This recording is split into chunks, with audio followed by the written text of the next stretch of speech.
10,900 Chinese chip companies vanished, up nearly 90% from last year. Hitting a staggering 4.5 billion Chinese yuan loss, Chinese supermarket chains collapsed. 200 million job losses stem from China's small business bankruptcy wave. Chinese illusion of national trend free house giveaways, a deceptive reality. 20 million unfinished homes drive tens of millions in China to tears. First time in 17 years, China no longer the US's top importer. Guangzhou horror, ship shatters bridge, bus plunges, multiple deaths reported. Shocking Xingtai explosion, revenge blast kills 108, unraveling explosives mystery. China's high-speed train shakes uncontrollably, bearing ominous marks. China on brink of blizzard, mysterious desiccant grapple sparks cold wave chaos. Wenzhou hospitals overwhelmed with 10,000 respiratory infections, white lung death surge. The behavior of elderly Chinese people is becoming cruel, or bad Chinese are getting older.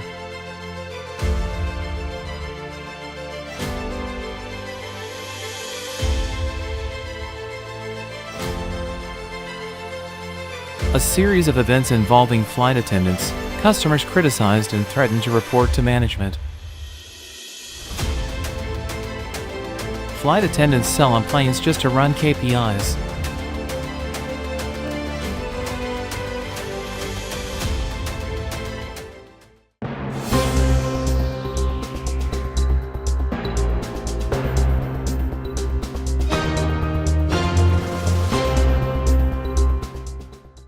A netizen recorded a distressing video on a flight depicting a young flight attendant in tears, pleading for forgiveness next to a passenger seat after the passenger threatened to file a complaint. This emotional scene serves as a poignant reminder that everyone faces challenges. The netizen stated that during the flight, a man threatened to complain about the flight attendant for reasons unknown. In response, the flight attendant broke down, tearfully apologizing and begging for mercy. The video shows her wiping tears while speaking to the passenger, hoping to avoid a complaint. This heart-wrenching footage highlights the potential consequences for the flight attendant, such as deductions from her performance pay or bonuses, prompting her desperate plea for forgiveness. A flight attendant's job is quite tough. In another instance, a flight attendant sits on the floor in distress, crying over being grounded due to a passenger's complaint. Flight attendants fear complaints the most, especially from passengers holding platinum cards. Such complaints can result in demotions from flight supervisor to regular flight attendant. If the complaint comes from a VIP, repercussions could range from a reprimand to deductions in bonuses and performance evaluations. Therefore, if you happen to be a VIP, please refrain from casually complaining about flight attendants, alright? While the airplane was taxiing down the runway, a woman insisted it halt, declaring, "I don't want to go anymore, just detain me." It's common knowledge among passengers that once an airplane begins taxiing, stopping is not an option due to potential losses and flight delays. This incident, shared by a passenger from Guizhou on June 19, occurred as the aircraft was preparing for takeoff, highlighting the woman's abrupt decision to disembark mid-flight. On May 10, a bizarre incident unfolded on a late-night flight departing from Xi'an International Airport. A woman, suffering from a leg injury, refused to deplane after being advised by flight attendants, leading to a contentious situation. The flight had already experienced significant delays from 1 a.m. to 2 a.m., adding to the frustration of passengers eager to depart. Despite efforts from other passengers and flight crew to resolve the impasse, tensions escalated as some passengers resorted to verbal abuse towards the woman. Eventually, after nearly an hour of standoff, the airline agreed to refund the woman's ticket and arrange accommodation, prompting her to finally disembark. Despite feeling aggrieved, her refusal to comply with safety protocols and escalating behavior drew criticism from both passengers and crew. This incident underscores the challenges faced in ensuring passenger safety and cooperation during air travel. After witnessing the incident, one passenger couldn't help but exclaim, "Bad people are getting older. Some folks never change, they just become more of who they truly are as they age." This remark has been circulating online, reflecting a societal trend of mocking certain elderly individuals for their perceived lack of moral integrity. Essentially, it suggests that these individuals haven't suddenly become bad in their old age, Rather, their character flaws have been ingrained since their youth, and with time, they've only grown more brazen and unrestrained in their actions. Elderly people without virtue bring disaster upon their families. Good family values and bad family values are passed down through generations. It's not that old people are turning bad, it's indeed that bad people are getting older. These individuals were not good people when they were young, nor did they do any good deeds. As they grow older, they rely on their age to act with even more audacity, thus ruining the family's fortune and affecting future generations. For example, why do some people hesitate to help elderly individuals who have fallen down?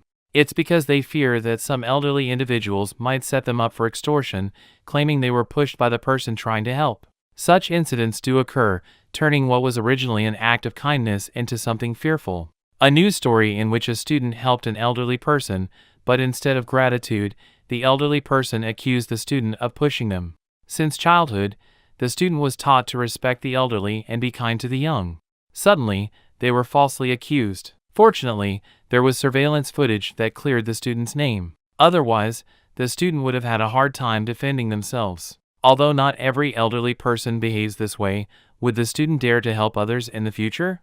They would likely become more cautious, or perhaps just walk away if faced with a similar situation. There's also the issue of offering seats on public transportation. Those who offer seats will receive praise from others, while those who don't may be criticized behind their backs. However, this is a matter of personal conduct, a virtue.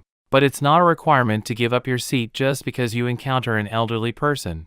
So, this notion can lead some elderly individuals to have misconceptions, trying to impose their so-called morality on younger people by insisting they give up their seats.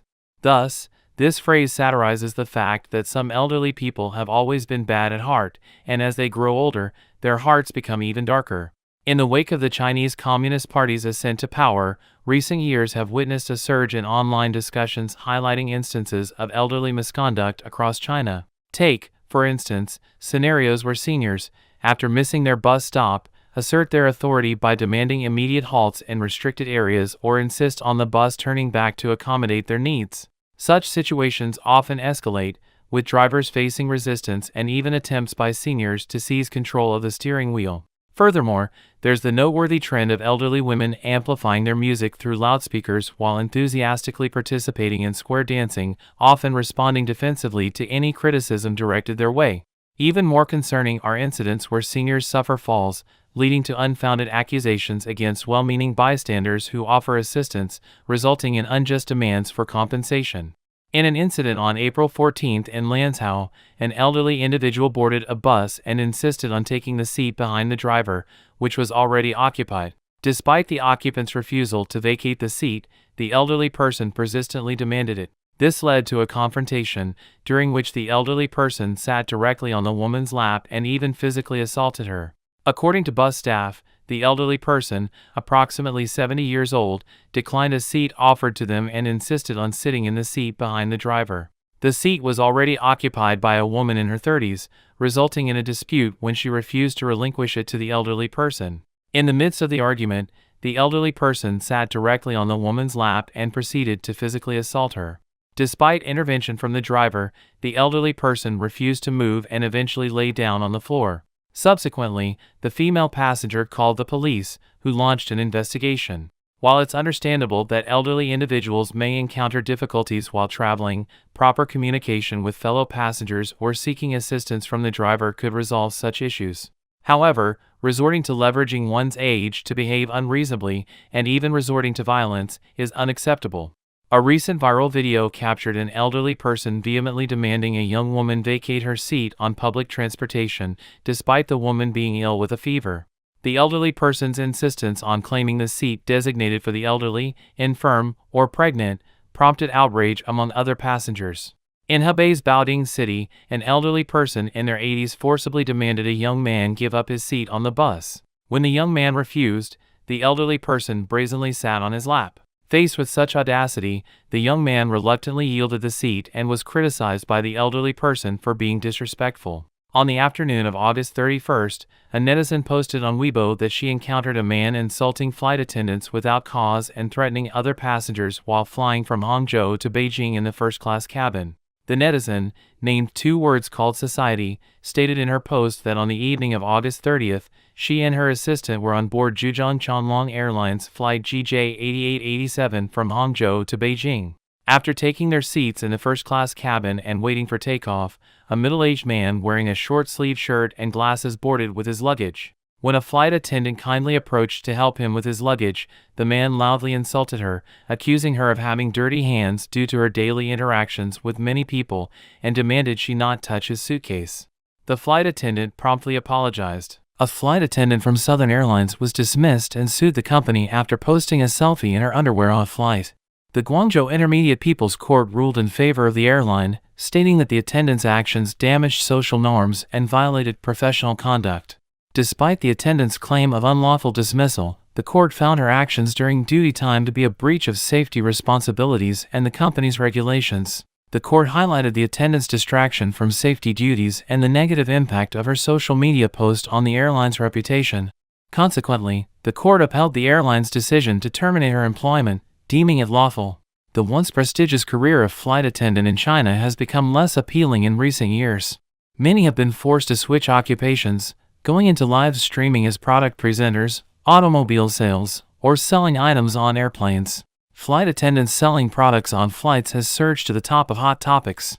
According to interviews conducted by Jimu News reporters, it was found that the three major airlines, namely China Southern Airlines, China Eastern Airlines, and Air China, do not have such a work process. However, insiders have revealed that budget airlines affiliated with Hainan Airlines, such as Capital Airlines, Lucky Air, and West Air, offer onboard sales services. Additionally, some passengers have reported that Spring Airlines also provides sales services during flights. Regarding whether this practice complies with regulations, a staff member from the Civil Aviation Regulatory Department stated that it does not constitute a violation of regulations or laws within the civil aviation industry, and regulatory authorities generally do not intervene in such phenomena. Whether to provide onboard sales services is determined by the airlines themselves. Originally exhausted from an early flight, I just wanted to get some rest. But then the flight attendants started selling products, making it impossible to relax, said Ms. Wang, a passenger who recently flew with Capital Airlines and endured a long period of in-flight product sales. This experience left her feeling like she was back on an old-fashioned train, and she wasn't alone. The topic of flight attendants selling products for 40 minutes quickly trended on social media, sparking heated discussions among numerous netizens. Employee turnover within China's aviation industry is rampant, and its causes extend beyond the epidemic's impact. The current situation of flight attendants, the industry is becoming increasingly chaotic, and income is decreasing. A post on social media describing the current situation of flight attendants has attracted public attention. Base salary of 3,500 to 4,000 yuan, hourly fee of 75 yuan per hour, 138 yuan per hour for chief stewardesses, overnight fee of 150 yuan. The accompanying picture shows flight attendants sitting in their seats, hands resting on their laps, heads bowed, and eyes looking at the ground. In the public's memory, flight attendants have always been synonymous with glamorous and high-paying careers.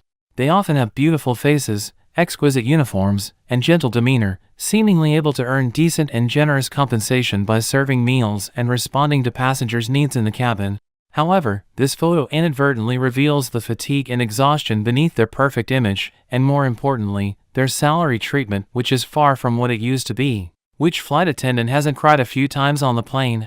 Among the professions bearing the brunt of this phenomenon is that of flight attendant, witnessing some of the highest attrition rates. Data disclosed by the country's top 3 airlines in April 2022 sheds light on the severity of the situation, revealing that a staggering 4,147 individuals bid farewell to their roles within the civil aviation sector in 2021.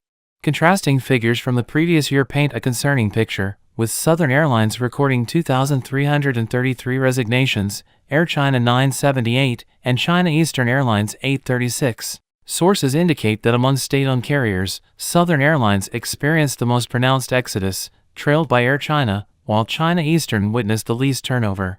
On the evening of January 30th, China Eastern Airlines released its performance forecast for the fiscal year 2023, finalizing the overall outcomes for the trio.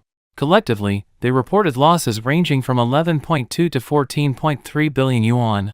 Although both Air China and China Southern Airlines managed to turn losses into profits during the first 3 quarters of 2023, factors such as incomplete international route restoration and domestic market saturation prevented them from achieving annual profitability. Despite Air China and China Southern Airlines showing similar quarterly profits prior to investment strategies taking their toll, disparities in performance further widened.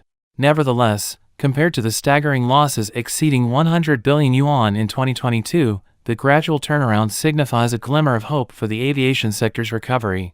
As the Spring Festival travel season of 2024 unfolds, the stage is set for the battle to restore profitability among the 3 major airlines. However, challenges persist, as highlighted by the financial forecast, which indicates losses ranging from 9 to 13 billion yuan for Air China, 68 to 83 billion yuan for China Eastern Airlines, and 35 to 47 billion yuan for China Southern Airlines. A scandal involving the alleged sordid exchange of sexual favors within China Eastern Airlines shook the airline in April 2021. Online gossip swirled that a flight attendant had been forced by her managers to perform sensual acts on high-ranking executives. China Eastern Airlines quickly proceeded to refute the claims in the face of public anger, adamantly disputing their accuracy and claiming that the issue had been reported to police enforcement. This series of events has prompted deep reflection on the internal issues within the aviation industry. Firstly, there are clear gaps in the airline's monitoring and management system. The company seems to have implicitly tolerated the behavior of flight attendants without conducting thorough reviews or strict management. This has led to some flight attendants abusing their power, using their identity and the work environment to engage in unlawful transactions. Secondly, this incident also reveals economic pressures and unfair treatment within the aviation industry. Due to the impact of the pandemic, airlines are facing significant economic difficulties and are forced to cut employee salaries and benefits. However, some flight attendants may earn high incomes through illegal means, exacerbating not only the injustice within the airline but also creating unhealthy competition for law-abiding employees. Furthermore, this incident also raises the issue of protecting the rights and interests of sex workers. Flight attendants coerced into this illegal profession may be in vulnerable positions, lacking protection and support. Insiders have shed light on the complexities of the affair while speaking to Radio Free Asia under oath. Reportedly, a flight attendant who worked as the party branch secretary for China Eastern Airlines Cabin Division 6 and went by the name Miss NE was encouraged to have sex with another high-ranking executive named Chio by a senior executive named Tin from the Jiangsu branch. Although these clandestine dealings are not unusual among the Chinese Communist Party's CCP higher levels of authority, they only represent a small portion of the bigger reality. As the tale developed, it became clear that the 26-year-old flight attendant, who was formerly well known for her bright grin, had decided to step down and return to her small-town background in order to tend to chickens. Her preference for the calmness of a grounded life over the stormy complexity of corporate intrigue is highlighted by this sad decision. China's economic downturn has left many citizens facing financial insecurity, especially those who were once part of the high-income group. The collapse of the real estate market has led people to shift careers rapidly, with some facing the harsh reality of downsizing and struggling to make ends meet. The company next door closed down again. Everyone took a look. It's empty inside. The owner came from Hebei, probably dealt in second-hand mobile phones before and sold them offline. When he came to Hangzhou, he wanted to do social media. However, after paying the deposit and rent, he ran the business for over a month and lost a lot of cash, then just disappeared. The coffee tables, decorations, and the cabinet here, including the office desk, the total investment, including rent and utilities, was 100,000 yuan, all loss. Out-of-town owners shouldn't easily come to Hangzhou for entrepreneurship. Hangzhou is not a place where everyone can make money, especially in the current bad economic environment, where many businesses are closing down.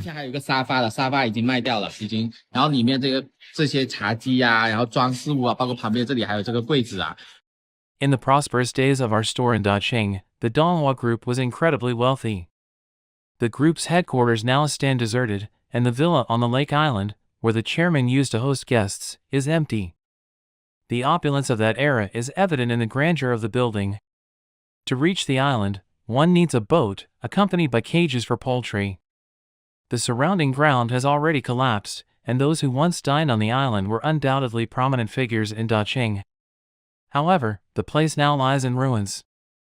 The chairman of the group also constructed houses and villas for the surrounding residents, complete with comprehensive facilities.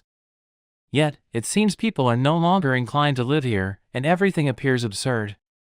As a young local from Beijing, witnessing this for the first time was truly awe-inspiring. One can imagine how prosperous this place once was. The difficult year of 2023 for private enterprises has passed, and the new year of 2024 has begun. How many private entrepreneurs will collapse at the end of this year? The surrounding businesses are advancing in the harsh winter, carrying various debts and receiving countless collection calls every day. Calls come from banks, intermediaries, courts, customers, landlords, secondary landlords, and even workers demanding their wages, among others. Every day, messages flood the phone as soon as one opens their eyes. Debt collectors on WeChat and Alipay have had their accounts closed. Looking at the daily calls related to debt on WeChat, one hopes to see a change, but there is still no news of supportive policies. The road for private enterprises is exceedingly difficult. Those who are corrupt cannot even come up with tens of thousands of yuan with a single phone call. Many enterprises have been hollowed out. Who can truly understand the situation of running a business? Why have China's private enterprises reached such a predicament? Can someone provide an exit for entrepreneurs? Everyone is suffering, everyone has become a desperate debtor. When did everyone suddenly unable even to afford a meal?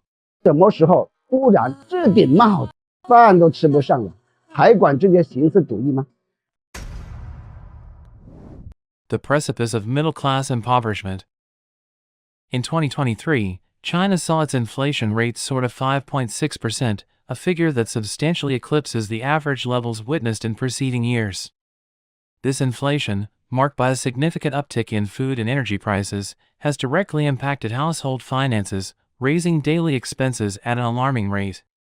Concurrently, the Chinese economy's GDP growth rate declined to 4.5% in 2024, a sharp downturn from its previous robust figures. This economic deceleration reflects widespread shutdown in manufacturing and exports, vital sectors that have historically propelled China's economic engines. In the latter half of 2023, Dongguan, known as the world's factory, experienced the closure of several major factories. The first to cease operations was Huguang Wuxin Plastic Products Limited Company, established for 32 years and located in Xi'an Port. It officially announced its closure on October 31st. Just a day later, Dongguan's packaging giant, Xiaoming Industrial Company, also declared its cessation of operations. Following suit, ZTE Electronics, a Japanese-owned enterprise in Kyoto, Dongguan, closed its doors permanently at the end of the year. Additionally, Dongguan Sharpai Xingao Plastic Products Limited Company, Zhenguang Precision Technology Limited Company, and Linghai Jinuan Factory and Jinan Hardware Factory all announced closures or staff dissolution during the year. Shenzhen's Xi'an Electronics, a 38-year-old electronics factory and former major OEM provider for international brands, has closed its doors due to declining orders and adverse global economic conditions. The closure, effective August 18, 2023, has left a substantial workforce unemployed. The factory, once employing 17,000 workers at its peak, handled around 20 shipping containers of goods daily, producing small home appliances such as coffee makers and beer dispensers for international markets. In recent years, the company established a factory in Indonesia, redirecting some orders to capitalize on lower costs. The closure of Xi'an Electronics signifies the end of an era, with employees celebrating its final day as they bid farewell to their long-standing workplace. This led to the phenomenon called middle-class impoverishment, underpins the growing concern among the Chinese populace regarding financial stability. The narratives abound, from those paring down their lifestyles and facing the harsh realities of unemployment or reduced salaries, to those unable to afford the basic essentials. The discussion illuminates a significant shift in consumer behavior, termed downgrading consumption, characterized by declining sales figures not just in extravagance but across the board, a bellwether of the contracted purchasing power among the majority.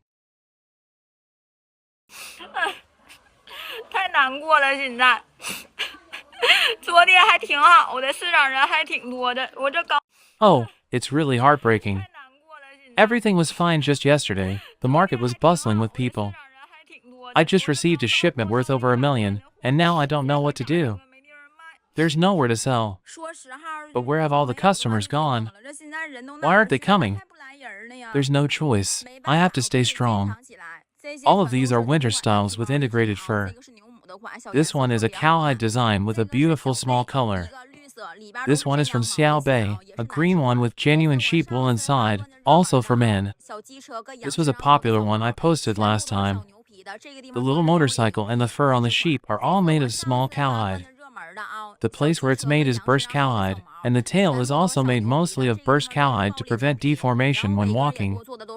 This pair of shoes is the warmest for winter. 冬天这一双鞋是最温暖的，必须得直播了给你们。 According to the China Power Project, a staggering 68% of China's middle class falls within the lower middle income category, a figure that starkly contrasts with more egalitarian distributions seen in other countries, such as Sweden's 11%. This discrepancy not only highlights the vast income inequality within China, but also signals the fragility of its middle class's economic status. King Kong, the founder of Jiwei Media, who has over 200 million fans in China and is an e-commerce professional manager for 20 years, shared his view about the topics. China's economic miracle has lifted hundreds of millions out of poverty, creating a sizable new middle class over the past few decades. However, this group now faces declining prospects and a precarious future. Out of China's 1.4 billion people, some 470 million are considered middle class by the government's definition, having an annual income between 50,000 and 420,000 yuan. This represents over one-third of the population. Yet when examining the actual living standards afforded by such incomes, especially in Tier 1 and 2 cities, this group is far from experiencing a true middle-class lifestyle. There are 4 main factors are now squeezing the middle class in China. Firstly, housing affordability. With real estate prices skyrocketing, middle-class families struggle to buy homes even with both parents working. Most can only afford mortgages, leaving them house poor or fearful of selling. Secondly, the rising cost of living. Despite moderate wage growth, expenses for healthcare, education, supporting aging parents have gone up much faster. Little is left for discretionary spending. Luxuries like nice restaurants or smartphones feel increasingly out of reach. Thirdly, the inability to properly save for retirement and old age care. With the majority of life savings spent on end-of-life medical treatment, the middle class lacks financial security in their golden years. Finally, diminished opportunities for wealth accumulation compared to previous generations. With slowing GDP growth, barriers to entry in hot industries higher, and more frequent economic shocks, replicating the success of those who got rich in the early reform era has become near impossible. Due to the declining economy, the shift of behavior is to be expected. China's gross savings rate, as of December 2021, stands at a staggering 45.9%, mirroring its figure from the previous year. This high rate of savings, measured against the gross domestic product, GDP, underscores a national propensity towards frugality and financial prudence, surpassing global norms and expectations. China itself is the largest market, but the Chinese people have a savings rate of nearly 50%, the highest in the world. However, why do ordinary people not spend their money? Why don't they consume? Chinese citizens lack sufficient security in areas such as healthcare, education, and elderly care. It's as if they are like ordinary people who, due to the lack of adequate safeguards, save money diligently. For example, medical expenses, education costs, and retirement planning are areas where the ordinary people feel vulnerable. They save money as a form of personal safety net, akin to having a small basin of water that they can use to extinguish a fire when needed. Consequently, when a substantial amount of money is spent, it often seems to have little impact, and the general populace doesn't experience a strong sense of achievement or well-being. Export downturn, the reverberations felt in key markets. At the heart of China's economic tumult is an alarming decline in exports, a cornerstone that has always been pivotal to China's economic growth narrative. Traditionally accounting for over 30% of China's GDP, the reliance on exports has slightly diminished to around 20% as the Chinese economy diversified. However, recent sharp downturns in exports, especially to stalwarts like Germany, underscore a concerning trend. Reports surfaced that Germany's exports to China plummeted, with notable declines spanning across the automobile and chemical sectors. Similarly, imports from China to Germany saw a significant decrease, which positions the United States to surpass China as Germany's largest trading partner by 2025. Specifically, exports from China to Germany made up just 6.2% of total German exports in the first half of the year, marking the lowest share since 2016. Moreover, there was a decline of about 8.4% in the value of goods Germany exported to China during the same period, indicating a significant retraction in bilateral trade relations. The recently released trade data for China in July has sparked global concerns about a notable economic slowdown. The figures reveal a significant decline in both imports and exports, surpassing expectations. Exports experienced a sharp year-on-year drop of 14.5%, representing the fastest decline since the 2020 pandemic outbreak. The impact on exports to the United States and the European Union was particularly pronounced, with a 23% decrease for the US and a 20% decrease for the EU. This decline in trade indicates not only a lack of external demand but also highlights challenges in domestic demand, leading to a simultaneous contraction in both exports and imports. While exports to the Association of Southeast Asian Nations, ASEAN, increased by 21.43% year-on-year, the growth rate has narrowed. The overall situation poses a significant challenge to the Chinese economy, as both historical drivers of growth, consumption, and investment face pessimistic outlooks. Investment recovery is anticipated to be slow, and exports are under substantial pressure, making domestic consumption a potential lifeline. However, resolving consumption issues is complex, requiring addressing internal challenges related to information, investment, and income. The startling decline in China's exports to critical markets such as members of the European Union is not an isolated phenomenon but is intricately linked to broader global trade dynamics. Factors including complex geopolitical tensions, the deflation within China's manufacturing sector, and diminishing international market demand have coalesced, challenging China's standing as a preeminent trading partner in the European and American markets. These shifts are indicative of a nuanced reshaping of global trading alliances and the emergence of new economic power dynamics, with countries potentially reevaluating and diversifying their trading dependencies away from China.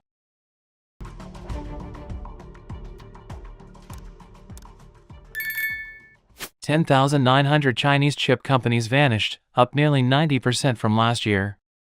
As of December 11, 2023, China has seen a staggering 10,900 chip companies shut down or have their registrations revoked by the industrial and commercial authorities.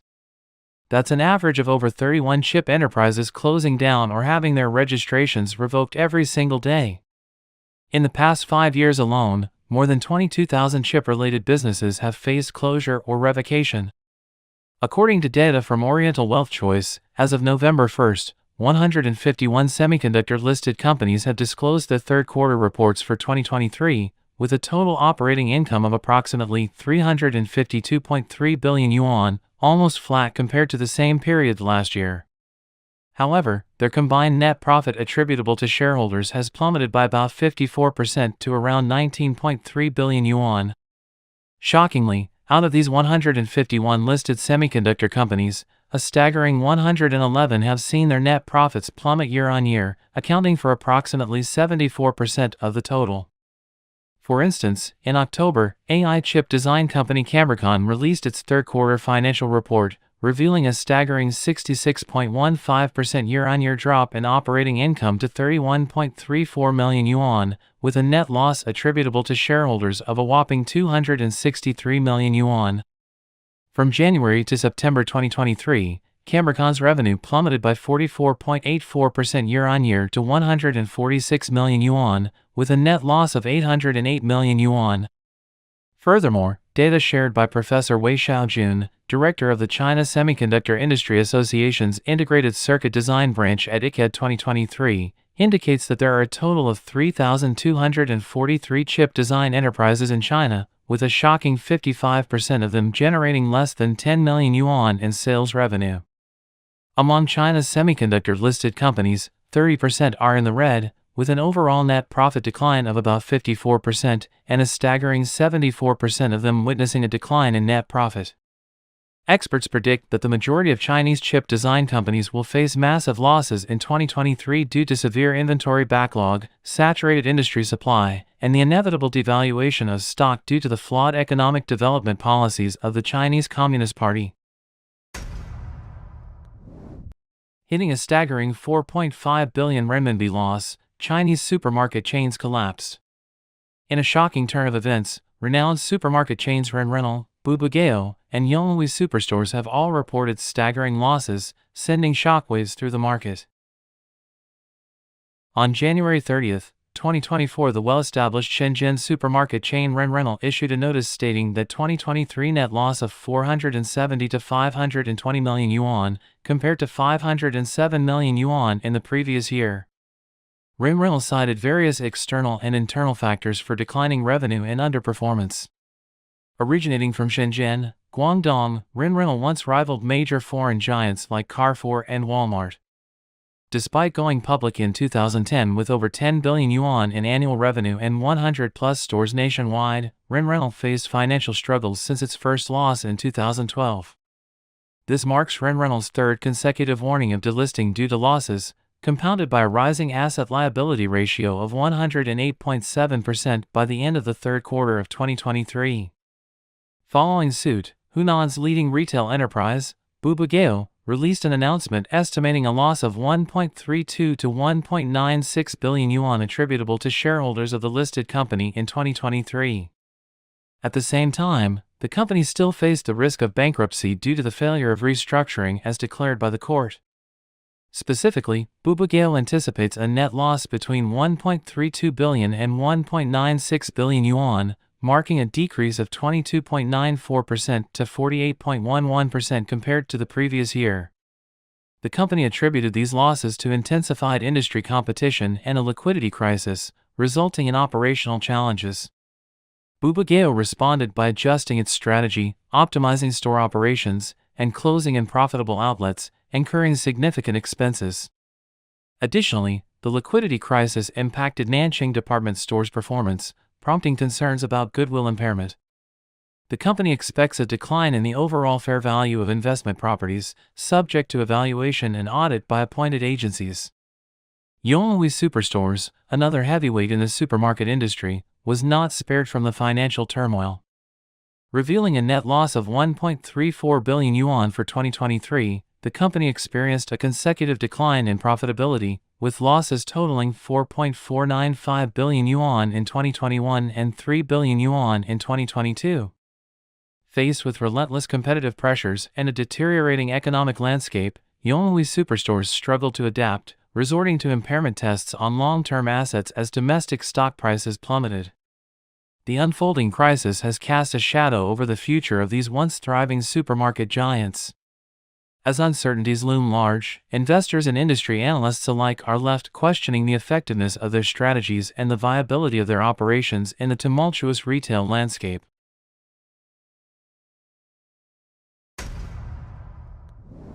$200 million job losses stem from China's small business bankruptcy wave. China is teetering on the edge of an economic abyss, as not only the titans of real estate and finance face financial ruin, but also a tsunami of small and micro enterprises stares down the barrel of closure, putting a staggering 180 million jobs on the line. Shocking figures reveal that in the first half of 2023 alone, 460,000 companies shuttered their doors, 3.1 million solo ventures vanished into thin air, and a staggering 3.73 million eateries closed up shop, leaving a trail of economic devastation in their wake. With 200 million people out of work, the nation is on the brink of an unprecedented crisis.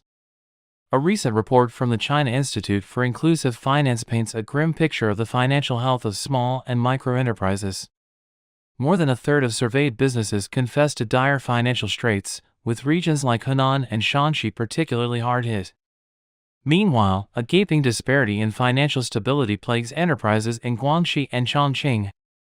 With a staggering 80% of small businesses drowning in overdue payments, the pressure on cash flow is reaching a breaking point. As debts pile up, the specter of bankruptcy looms large, threatening to send shockwaves through the economy and plunge 180 million people into joblessness. On a global scale, small and micro enterprises are the lifeblood of economies, contributing a lion's share of employment and GDP.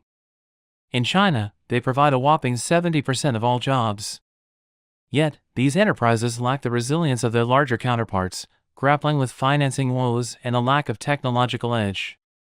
Should over 80% of them continue to face payment delays, the fallout could be catastrophic, with nearly 200 million livelihoods hanging in the balance. It's a grim reality, with a quarter of small businesses already on the brink of collapse. As China's stock and real estate markets spiral downward, investor confidence plummets to new lows. Even in major cities like Guangzhou and Shanghai, where purchase restrictions were lifted, December's sales plummeted by a staggering 17.1% year-on-year. This freefall underscores a widespread loss of faith in China's economic prospects, both at home and abroad. With banks tightening their grip on loans to small businesses and no relief in sight, the impending wave of closures and bankruptcies seems inevitable. Adding fuel to the fire, the closure of small and micro enterprises threatens to send shockwaves through the economy, disrupting supply chains and driving up prices. The ripple effect will reverberate far and wide, inflicting further misery on already beleaguered citizens and exacerbating economic woes. Chinese illusion of national trend free house giveaways, a deceptive reality. In recent times, there has been a surge in the real estate market with a trend of giving away houses for free. Several homeowners have come forward offering to transfer their properties for the remaining amount of their mortgage loans. Take Fang Qing from Zhihui City, Xiaoqing, for instance. Her property, currently valued at 470,000 yuan, is roughly equivalent to her outstanding mortgage balance. While this may appear to offer buyers a chance to acquire the property at a discounted rate, the actual implications of such transactions may not be as advantageous as they seem. Who's willing to pay off my mortgage? I'll give the house away for free to whoever does, and you didn't hear it wrong. In the past few days, there's been a screenshot from an owners group, and the chat messages in it say just that. This, you see, is a real thing, not just spreading negativity unintentionally. I remember back then many new property projects required reservations and were locked in specific units. This owner even said in the group that whoever wants it can have it, with unconditional cooperation for notarization and transfer, and they'll even cover the first month's mortgage payment for you. It's not hard to see that this owner bought the house in Huizhou during the peak of the real estate market. Now, the house should be worth around 600,000 yuan, but with mortgage rates dropping, they're out almost 400,000 yuan. For ordinary folks, that's catastrophic. They're even willing to cover the first month's payment for the new owner. Is this desperation due to a bad market or just a temporary slump? Behind the trend of free house giveaways, there are hidden risks. Firstly, owners may be facing financial difficulties and debt problems, potentially leading to property seizure or foreclosure before transfer.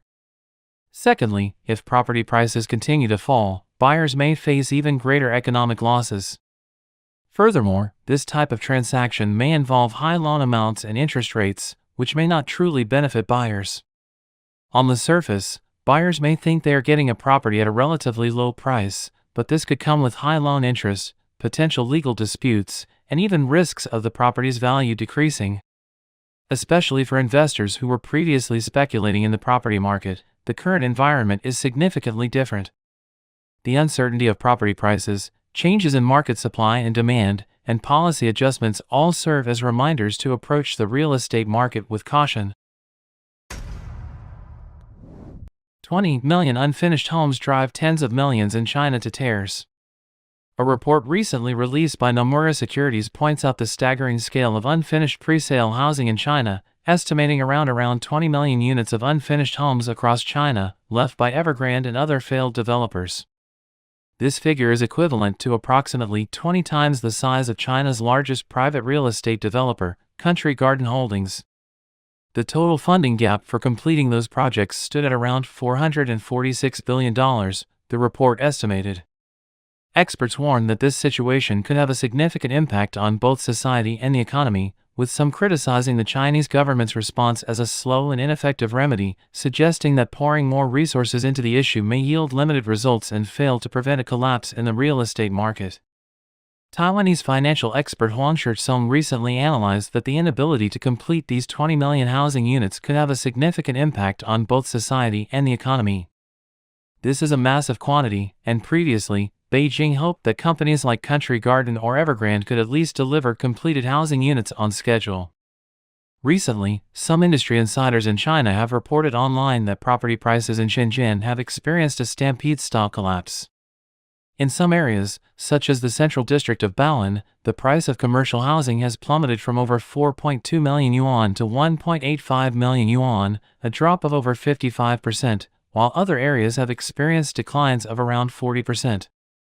Previously, Bloomberg reported, citing sources, that the central bank is set to launch the 3 major projects this month, with specific implementation plans. This initiative aims to inject at least 1 trillion yuan of low-interest funds into policy banks in stages through measures such as mortgage supplementary loans, PSL, and special loans to stabilize the sluggish real estate market. The so-called 3 major projects include affordable housing, urban village renovation, and dual-use infrastructure in urban areas.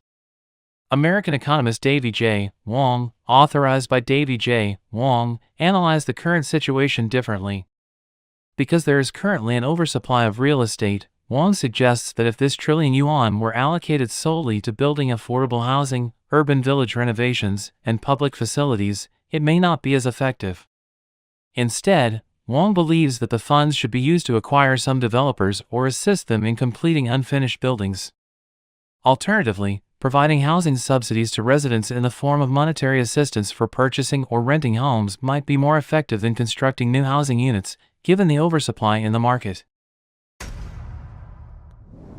First time in 17 years, China no longer the U.S.'s top importer. According to a report by Nikkei Asia on the 10th, China has for the first time in 17 years lost its position as the top importer to the United States.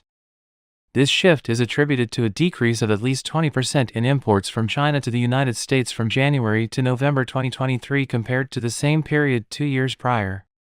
Mexico is likely to replace China as the primary importer for the United States in 2023, reflecting a trend of increased trade with friendly nations and reduced reliance on China.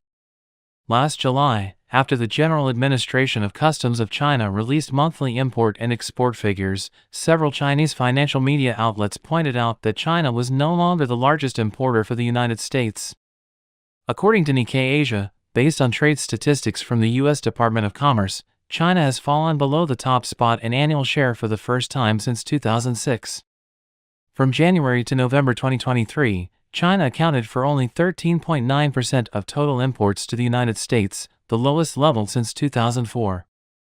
Peak imports from China to the United States occurred around 2017, exceeding 21%, creating a significant gap compared to other countries.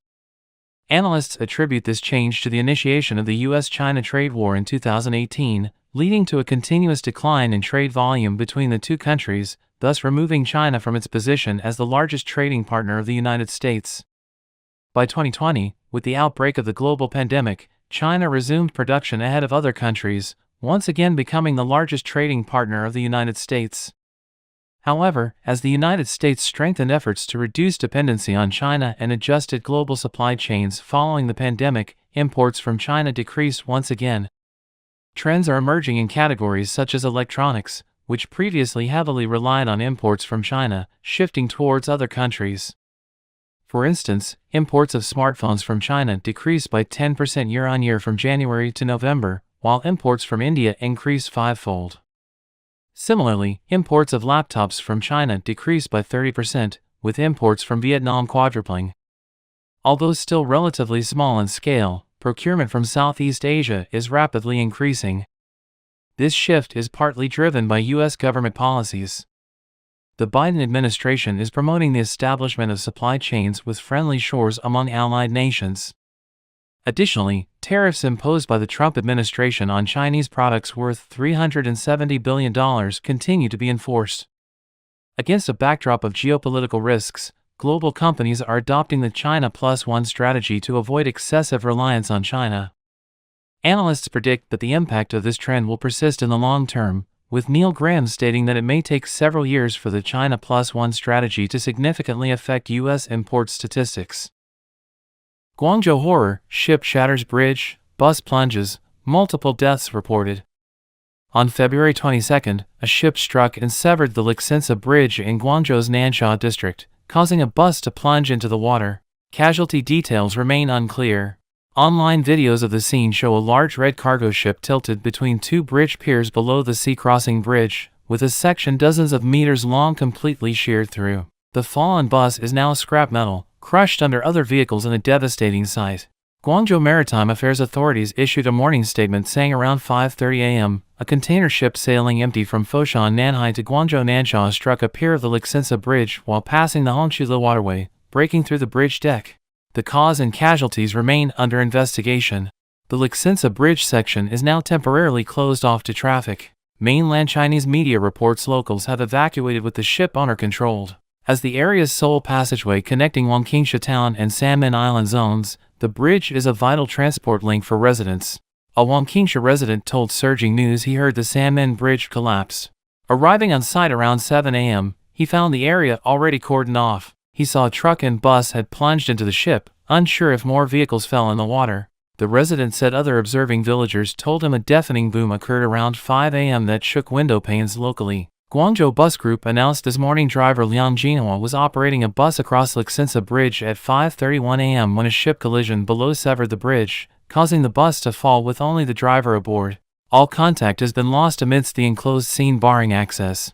Latest Guangzhou Maritime Rescue Center alerts report that as of 10 a.m., a total of 4 vehicles were involved. One electric motorcycle fell in the water alongside 2 cars, while 3 other vehicles landed onto the ship. So far 2 people have been rescued, 2 died, 1 crew member was injured, and 3 remain missing. Shocking Xingtai explosion, revenge blast kills 108, unraveling explosives mystery. On February 13th, the 4th day of the Lunar New Year, an explosion and fire occurred in Jinwan Mingdu community in Renzi district of Xingtai City, Hebei province. The blast wave from the explosion was huge, with almost all the windows on the 6-story building shattered. The doors and windows on the 1st and 2nd floors were completely blown off. The window frames of the 2 rows of buildings behind the building dropped and were severely damaged. A shop owner in the community said he heard a loud noise around 8 a.m. A restaurant owner said he heard the sound of an explosion. Online videos of the scene have led to questioning whether more than one explosion occurred, or whether explosions occurred in more than one building. As the authorities deleted a large number of related reports, the truth remains a mystery. Former Chinese media professional Zhao Lankai reposted a screenshot message on February 18th, saying the Xingtai explosion was a revenge attack timed to inflict maximum harm, which had already caused 108 deaths. The explosion possibly used the extremely powerful explosives TNT and RDX. These claims currently cannot be officially confirmed. The real information has been suppressed and covered up. It can be determined that this community does not have natural gas, and neither a natural gas nor LPG explosion would have such great destructive power. In the Chinese New Year, 108 lives and over 100 families fell into disaster.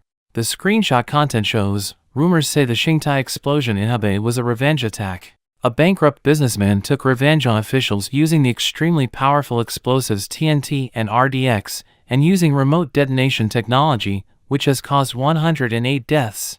The information currently cannot be confirmed, but it was definitely not a natural gas explosion as initially claimed, because the community does not have natural gas access. If it was an LPG tank explosion, the damage would not be so disastrous as to destroy the entire building. On February 13th, Zhao Lankai released a video saying that disasters continued unabated across China over the New Year, when suffering Chinese people finally get a few days to rest each year. Major fatal incidents occurred in places across the country. The large death tolls over the New Year are distressing. The scale of the explosion in Xingtai, Hebei is not small, and countless more families fell into grief overnight. For Chinese people today, the New Year has become more like a disaster for human life. On February 14th, some netizens also reposted screenshot messages saying the Xingtai explosion was a revenge attack using explosives of tremendous power, and the source is also clear now. The screenshot content shows someone saying, the explosives used in the Hebei explosion were TNT and RDX. I know the source. The person explained that RDX, with the chemical name cyclotrimethylene trinitramine, also called cyclonite, can cause combustion and explosion when exposed to open flame, high temperatures, vibration, impact, friction. It is an extremely powerful explosive, 1.5 times more violent than TNT. There has been no official response to these messages so far, and no latest statements from officials in the past week. China's high-speed train shakes uncontrollably, bearing ominous marks.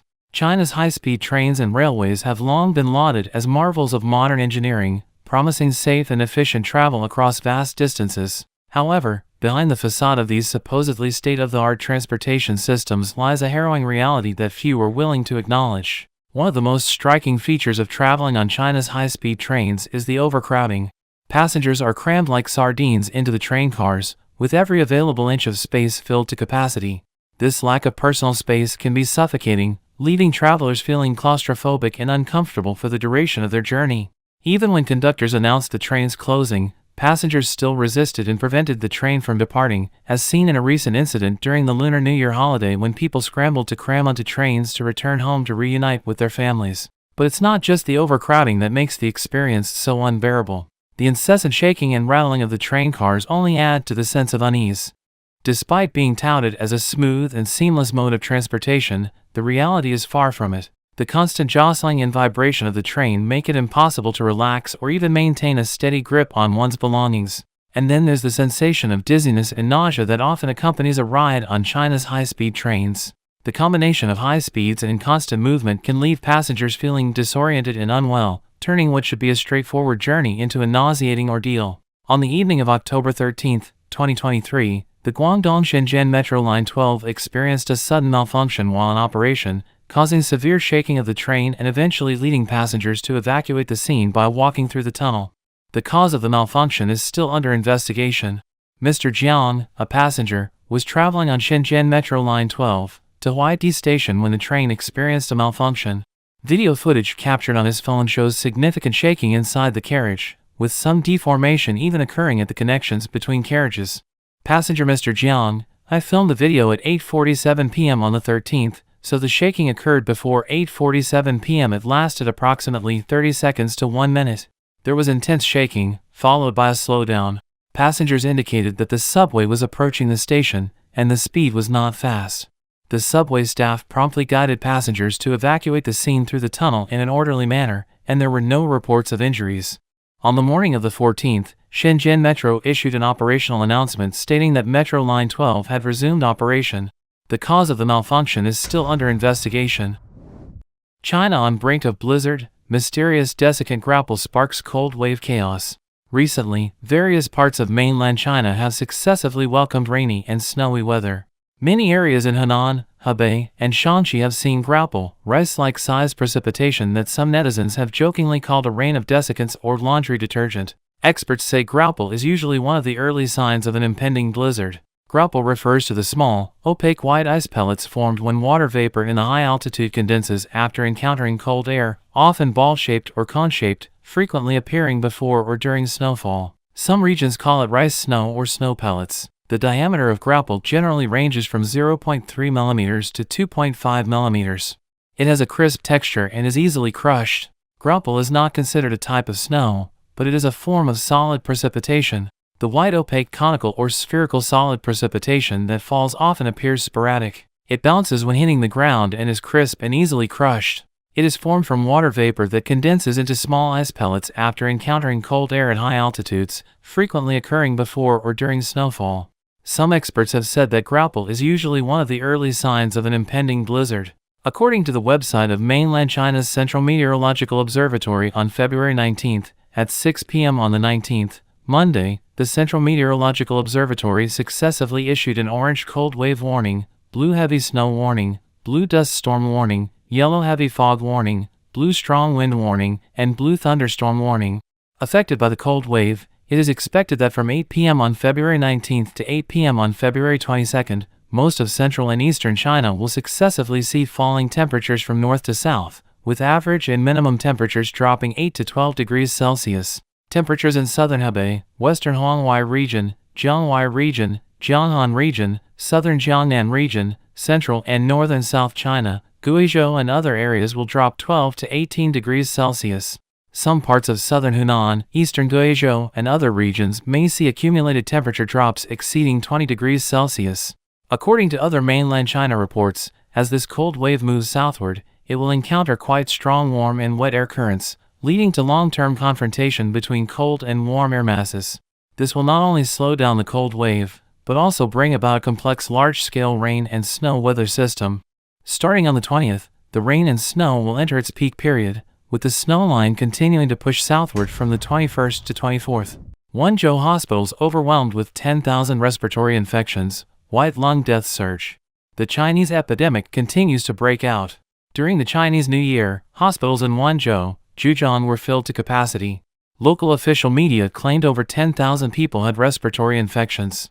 The actual situation may be even more severe. Local Guangzhou official media reported that according to data from the emergency departments of 4 major hospitals, the affiliated hospital of Guangzhou Medical University, Guangzhou Central Hospital, Guangzhou People's Hospital, and Guangzhou Hospital of Integrated Traditional Chinese and Western Medicine, approximately 30,000 people visited these 4 hospitals from New Year's Eve to the 8th day of the Lunar New Year, February 9th to 17th. The illnesses were mainly respiratory infections, and the resuscitation rooms were also filled with patients with lung infections of the respiratory system. Data from the affiliated hospital of Guangzhou Medical University showed that over 10,000 people visited the emergency center of the hospital, approximately 40% of which were respiratory illnesses like lung infections.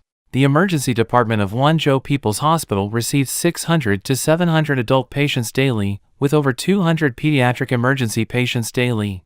Among these emergency patients, the majority suffered from respiratory infections. One doctor said that in previous years there wouldn't be many fever patients on New Year's Eve and New Year's Day, but this year there were quite a few who came in with fevers starting on New Year's Eve.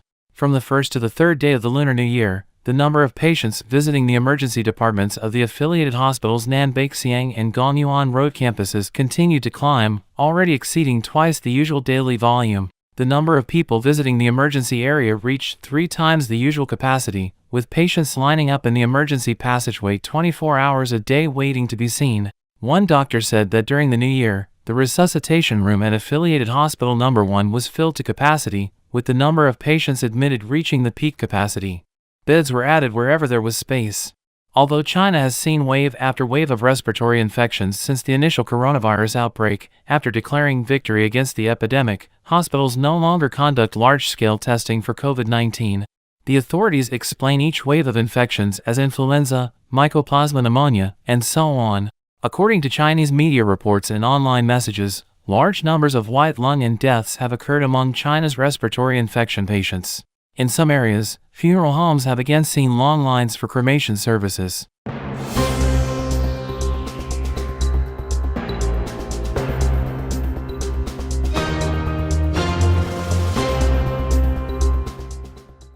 On the morning of February 2nd, Xi Jinping, the head of the Chinese Communist Party, visited the Beijing Battle Memorial and emphasized the importance of cherishing the hard-won red land to those accompanying him. Observers suggest that this reflects Xi's concern about potential losses as Chinese society faces increasing unrest. Xi Jinping is currently grappling with significant challenges due to Evergreen's collapse. What will become of the 6 million owners of incomplete homes? The stock market is in decline, with an average of 500 mass protests occurring daily as people demand the overthrow of the Communist Party and Xi Jinping himself. Taiwan's Central Broadcasting Station reported on February 2nd that mass protests in China have surged annually from several thousand to at least 100,000, estimating about 500 protests happening every day. Jean Kailu, an associate professor at FO Guam University's Department of Public Affairs, highlighted that incidents surged from 8,700 in 1993 to 10,000 the next year, reaching 60,000 by 2003, and surpassing 90,000 by 2009. The 2013 Blue Book suggests these incidents could number in the hundreds of thousands each year. The party's efforts to quell public dissent and maintain social and regime stability suggest it's grappling with significant internal and external security threats, necessitating vast investments in defense and public monitoring. This authoritarian approach has only heightened social tensions, demonstrating that the friction within the populace is more severe than that with external adversaries. The worker rights uprising of 2023, China's unyielding protests rocked the CCP's foundations. Data from China Labor Bulletin indicates a nation in turmoil, with a staggering 741 cases of worker rights violations in the first half of the year, ballooning to a jaw-dropping 1,178 in the following months. Across cyberspace, echoes of relentless unrest reverberate through December 2023. This chaos isn't contained, it's erupting with fury in every corner, with Guangdong province seizing the ignominious crown for factory labor disputes. Brace yourself for the seismic shockwaves of China's worker rights revolution. CLB's latest report, detailing a gut-wrenching 1,919 incidents as of December 27, shatters all previous records. Yet, this revelation barely scratches the surface of the rampant discontent. Since the late 2022 pandemic lockdown lift, a tidal wave of worker rights violations has surged. The layoffs at Chongqing Zhongyuan Huiji Biotechnology Company on January 8, triggered by canceled orders, ignited protests and violent clashes involving an estimated 20,000 workers. Simultaneously, on January 7, in Chongqing Deduku, layoffs at Zhongyuan Huiji pharmaceutical factories sparked widespread outrage and violent confrontations. Within a day, hundreds from Hangzhou Aviation Biotechnology Company rallied, decrying wage cuts and layoffs, culminating in a defiant march to the local government offices. Throughout the year, workers' fury has raged unabated. By December 2023, protests for labor rights had become an all-too-common occurrence. From December 19 to 22, over 2,000 workers took to the streets in Dezhou, Shandong Province. The closure of Yangmei Puwang Chemical Company, a state-owned enterprise subsidiary, left 2,500 people jobless. But instead of a proper layoff plan, the company opted for wage cuts and unpaid leave, further stoking the flames of discontent. On December 27, in Shenyang, Liaoning, employees of the state-owned China Communications Second Navigation Bureau Municipal Construction Company rose up to demand their unpaid wages. On December 24 and 25, the bankruptcy of Shanghai's B.Y.D supermarket fueled the fury of 800 employees protesting against an unjust compensation plan. From December 22 to 24, in Yongji City, Shanxi, over 900 workers from the bankrupt Yongji Chemical Fertilizer Plant, a subsidiary of the state-owned China National Agrochemical Corporation, staged relentless protests both inside and outside the factory, demanding fair settlements. On December 19, a collective act of desperation over wage disputes unfolded at Yingsai Hardware Products Company in Dongguan, Guangdong. The root cause of this massive worker rights uprising undoubtedly lies in the inevitable collapse of the entire Chinese economy, a stark reality that cannot be ignored. As private enterprises fold under state pressure, the CCP's ruthless crackdown on industries only serves to exacerbate the situation, eroding trust and stifling domestic investment. State-owned enterprises, corrupted by power and greed, have left nothing but devastation in their wake. Mass layoffs have pushed the social security system to its breaking point, driving countless individuals to fight tooth and nail for their basic rights to survival. In mainland China, this recent surge in worker activism, perhaps the most potent and widespread to date, speaks volumes about the dire state of affairs, widespread poverty, shattered dreams, and an urgent cry for fair wages and dignified work. Concealment of protest massacre statistics, CCP's infuriating secrecy. The 1989 Tiananmen Square massacre and the figures from the CCP have never been officially disclosed. The Tiananmen Square incident of 1989 remains a poignant symbol of China's quest for democracy and human rights. Peaceful calls for political reform were met with brutal government crackdown, revealing the regime's intolerance for dissent. Despite global condemnation, the CCP's refusal to acknowledge or address the events perpetuates grief and injustice. The massacre underscores the regime's prioritization of power over citizens' aspirations, serving as a stark reminder of authoritarian oppression. International advocacy continues for accountability and change, highlighting the ongoing struggle for human rights in China. There are various figures regarding the casualties of the Tiananmen Square incident. According to the Chinese Red Cross, the death toll ranges from 2,600 to 3,000. On June 16 of that year, the U.S. Consulate General in Hong Kong shared information obtained from internal documents of the PRC government, which stated that from June 3 to 4, there were 8,726 people killed in Tiananmen Square and Xi'an Avenue. From June 3 to 9, the outskirts of Tiananmen Square within Beijing had 1,728 people killed.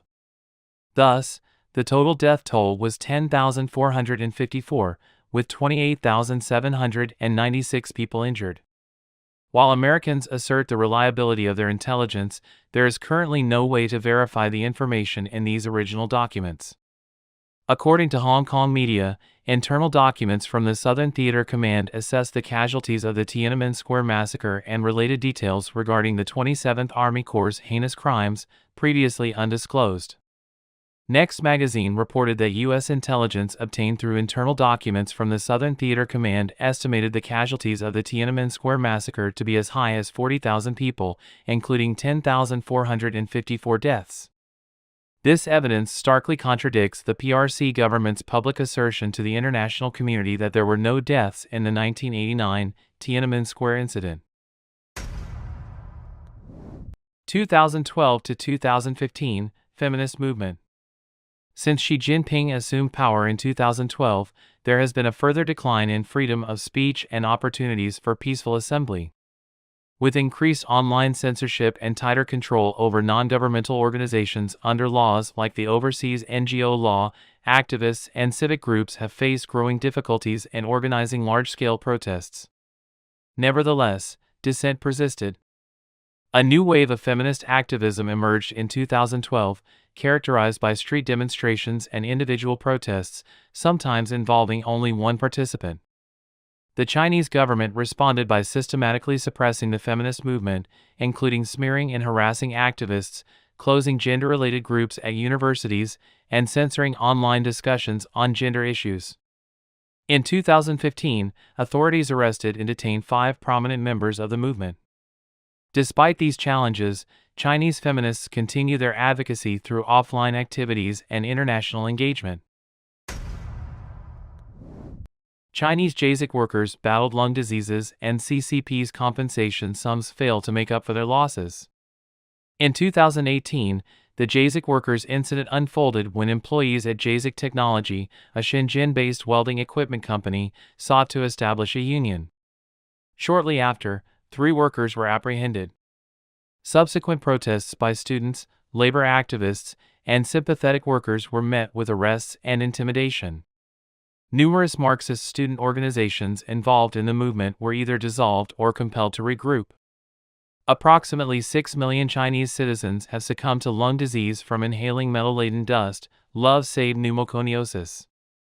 Outraged, hundreds of Hubei province workers took to the streets, demanding rightful compensation for their health woes.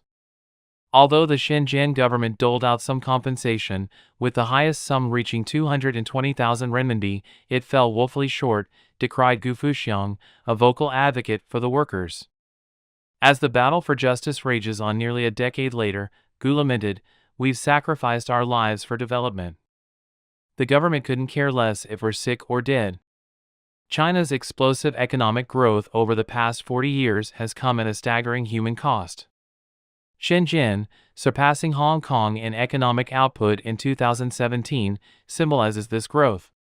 However, behind the gleaming facades of its landmarks like the Shenzhen-Hong Kong high-speed railway station and the Ping'an International Finance Center lies the untold suffering of the workers who built them. Many of them resorted to borrowing money from all available sources to cover exorbitant medical expenses, in addition to providing for their families' education and livelihoods. Returning to Gu's harrowing ordeal, he had to borrow money from a rural lending organization to afford medical treatment. "They lent to me because my son has guaranteed repayment upon my passing," he revealed. Despite receiving a paltry sum of 130,000 renminbi in compensation from the Shenzhen government in 2009, Gu deemed it insufficient. "The issue isn't a lack of funds. Shenzhen has ample social security funds. It's an ideological problem," remarked Pun Nai, a sociology professor at the University of Hong Kong. The Shenzhen government, refusing responsibility, argues that the sick workers are not native to the city. To maintain social stability, the stories of suffering workers have been silenced. Beijing's heavy-handed intervention and intimidation tactics have prevented sick workers from speaking out, as officials ban news outlets from reporting on the plight of lung disease workers from Hubei. This censorship coincides with a broader trend of political suppression over the past 5 years. Despite 11 trips to Shenzhen in 2018, demanding compensation ranging from 500,000 to 1.1 million renminbi, the sick workers are still met with deafening silence from the government. For Gu, the greatest concern lies in the burden of debt he leaves for his descendants. Our nation has surged forward in the past 4 decades, freeing farmers from backbreaking toil, he proudly yet wearily stated. I wish I could explore the world instead of being bedridden. Unfortunately, my time on this earth is drawing to a close, he lamented, encapsulating the heartbreak and despair felt by countless suffering workers. Sympathizing with the workers' protests at Beijing Technology, young men and women, deeply imbued with the ideals of the Chinese Communist Party, are willing to demonstrate for better improvements for the workers, to better protect their lives. You are the backbone of the working class, shouted one protester while speaking to workers at a factory. We will stand in solidarity with you. The government quickly quashed the protest efforts of these young activists, arresting many of them and removing their calls for justice from the internet.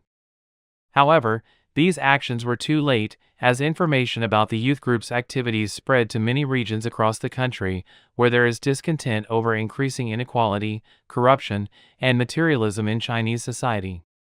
Protests occur frequently in China, especially among workers, who have no support as they are not allowed to establish independent trade unions, have no independent courts, and have no independent media.